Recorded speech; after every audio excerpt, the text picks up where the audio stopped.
USG কাল্লা হাসপাতালে অনির্দিষ্টকালের জন্য বন্ধ হয়ে গেল। অসুবিধার মধ্যে পড়ছে রোগী এবং রোগীর পরিবার। কাল্লা মহকুমা হাসপাতালের অ্যাসিস্ট্যান্ট সুপার গৌতম বাবু জানান, ইউএসজি ডিপার্টমেন্টের ডাক্তার ডক্টর প্রিয়ব্রত দাস তিনি হায়ার স্টাডির জন্য অ্যাডমিশন নিয়েছেন। সেই জন্য আপাতত ইউএসজি ডিপার্টমেন্ট এখন বন্ধ রয়েছে। যত তাড়াতাড়ি সম্ভব ইউএসজি ডিপার্টমেন্টের ডাক্তার আনার ব্যবস্থা করতে হবে।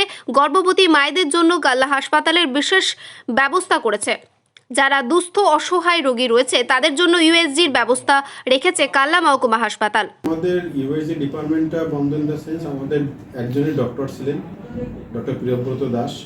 তো উনি হায়ার স্টাডি করার জন্য সুযোগ পেয়েছেন এবং অলরেডি উনি অ্যাডমিশন নিয়েছেন। সেই কাগজ ওনার যে প্রসিডিওর করার জন্য আজকে ছুটি নিয়েছেন। তো আগামী 1-2 দিনের মধ্যে উনি রিলিজও পেয়ে যাবেন আশা করছি।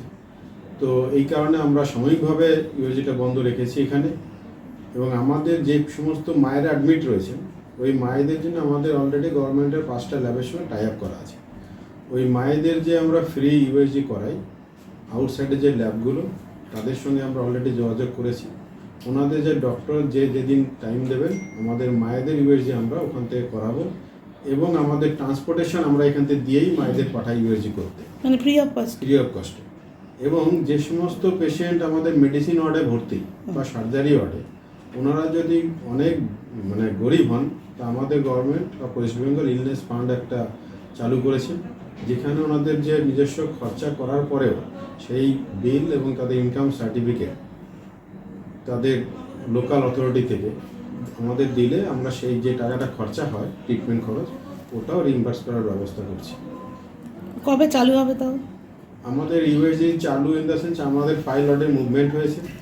আমাদের লোকাল অথরিটি হায়ার অথরিটির সঙ্গে কথা হয়ে গেছে। এবার সেটা ওখান থেকে চেষ্টা চলছে যত অ্যাজ আর্লি অ্যাজ পসিবল এটা হবেই, কারণ সবথেকে ভাইটাল ডিপার্টমেন্টের মধ্যে এটা পড়ে এবং আমাদের কালনা হাসপাতালে গাইনি ডিপার্টমেন্ট নামকরা ডিপার্টমেন্ট এবং টার্নওভার অনেক ভালো। তো এখানে ইউএসজি আশা করছি আমরা অতি সত্তরই পেয়ে যাব।